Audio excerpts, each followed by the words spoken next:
Once upon a time, in a town that always seemed to rain on Wednesdays, there lived a young woman named Poppy Pumpernickel. Poppy was a dreamer.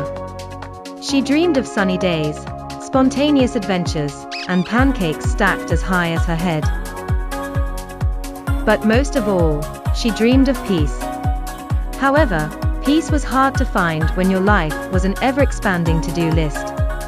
Poppy's life was a circus of chaos. She was juggling more tasks than a three-armed octopus. If she wasn't chasing her runaway cat, Sir Noodles, who had an affinity for getting stuck in the most peculiar places, last week, it was inside a trombone at the local jazz club. She was dealing with her eccentric Aunt Mildred's constant stream of half-baked business ideas.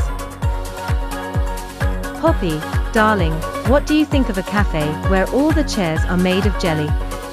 Her day-to-day was like being on a hamster wheel that also happened to be on fire. One Wednesday morning, as she stared at her to-do list, which had somehow reached page 37 overnight, she felt overwhelmed. She sat on her favorite mustard yellow sofa, clutching her coffee cup, like it was the only thing keeping her tethered to reality. A drop of rain trickled down her window, mocking her with its leisurely pace. "Why does life have to be so hard?" she muttered to herself.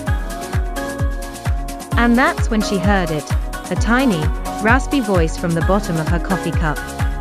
She peered inside and blinked. A minuscule creature, no taller than a sugar cube, sat inside, waving up at her with a little flag that read, "Smile."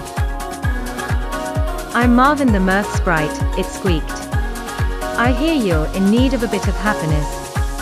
Poppy blinked twice. She had officially lost it. I must be dreaming. Or hallucinating. Or both. Marvin, however, wasn't one to be dismissed. "Look, I know things seem bleak.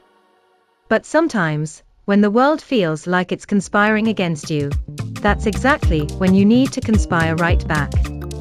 And so, Poppy, still groggy and mildly confused, decided to give Marvin a chance. She had tried everything else. Why not take advice from a sprite living in her coffee cup? Together, they embarked on a day of whimsical mischief. First on the agenda, Aunt Mildred's Jelly Cafe.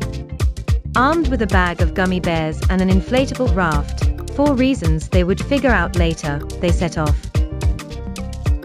By the time they arrived, Aunt Mildred had already constructed a wobbly prototype of her jelly chair.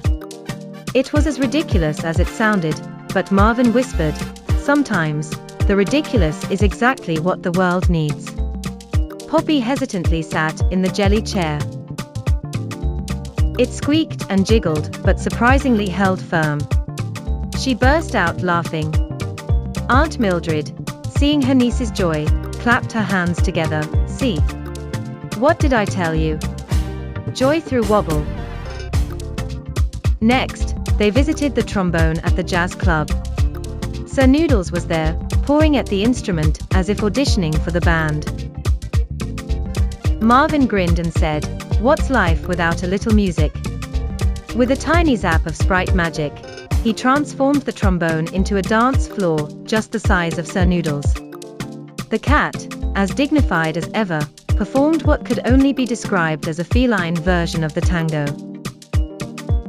The club erupted in applause, and the band named him their new mascot. Poppy laughed until she cried. As the day went on, Marvin showed Poppy that happiness wasn't something you found only when everything was perfect. It was the odd, unexpected moments that added color to life, the jelly chairs, the dancing cats, and the rain that always seemed to fall on Wednesdays. By the time the sun dipped below the horizon, Poppy and Marvin had turned a chaotic day into a series of joyful escapades.